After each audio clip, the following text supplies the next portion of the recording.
Senate President Chis Escudero binanatan si House Speaker Martin Romualdez. Bago tayo magpatuloy, kung hindi ka pa nakasubscribe sa ating channel, mag-subscribe na. Para sa ating future update, naging usap-usapan na ngayon sa social media ang kasong impeachment case ni Vice President Sara Duterte dahil umano tila nag-iba ang ihip ng hangin sa loob ng Senado. Dito sinabi ni SP Escudero na hindi kanino man ay wala itong susundin na kahit sinong utos.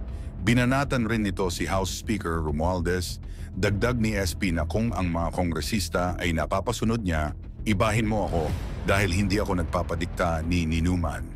Nag-ugat ang hindi pagkakaunawaan ng Senado at Kongreso dahil sa pagpapaliban ni SP Escudero ng pagbasa ng Articles of Impeachment kay VP Sara na dapat gagawin noong Hunyo 2 at ngayon ay nausog ito sa Hunyo 11.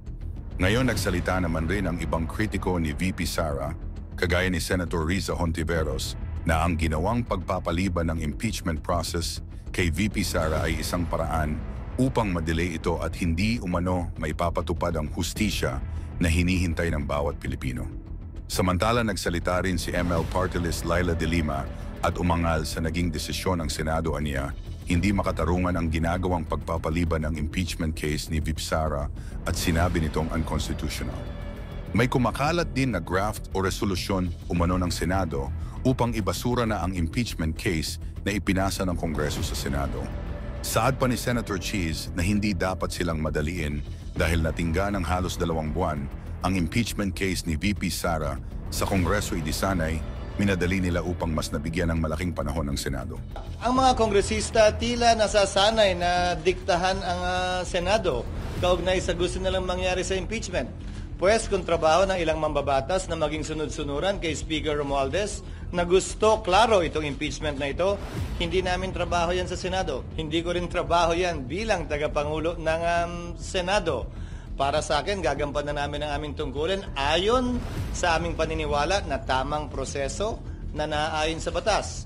Nung inupuan nila na mahigit 2 buwan itong impeachment complaint, may narinig ba sila sa amin?